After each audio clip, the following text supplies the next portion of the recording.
Баршаңызға қайырлы күн, құрметті оқырмандарым. Каналыма қош келдіңіздер. Бүгін сіздерге өте оңай 30 минутта дайын болатын дәмді фрикаделькидің рецептімен бөлісемін.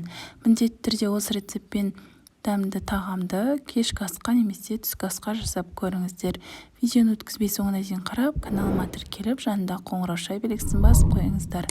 Қазанда қыздырып, үстіне 2-3 ас қасықтай май құйып, және де пиязымызды жіңішкелеп турап, жақсылап қуырып алатын боламыз.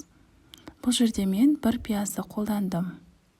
Тағы да араластырып жібересіздер. Содан соң сәбізді үкіштен өткізіп қостым.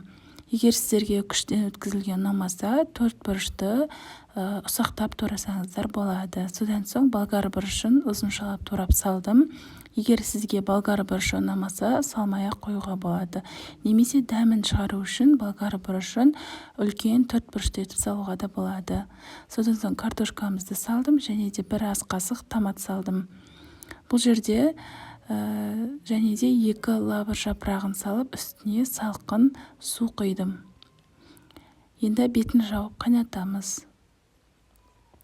Содан соң фаршымызды дайындаймыз. Тартылған етке тұз, қара бұрыш және де пиязды өте майда етіп ұсақтап турап салдым, және де араластырып жібереміз.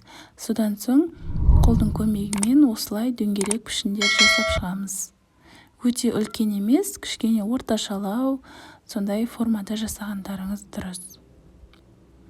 Фаршты араластыру барысында көбірек араластырсаңыздар, бір-бірінен ажырамай, осындай дөңгелек пішінін сақтап пісетін болады.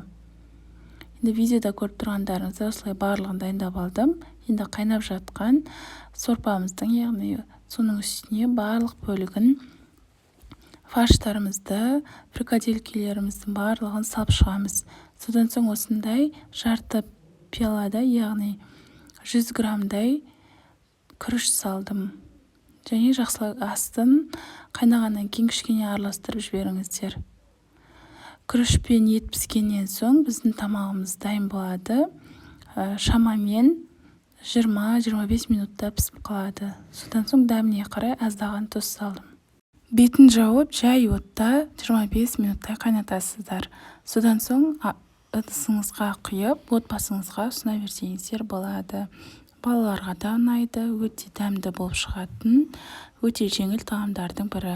Міндетті түрде жасап көріңіздер. Және де менің каналымның алға қарай дамып жылжуына өз үлесіңізді қосып, осы видеоны лайк басып, комментарий бөлімде өз пікіріңізді қалдырыңыз. Және де поделиться бөлімін басып, WhatsApp желісінде түрлі чаттарда бөлісулеріңізді сұраймын.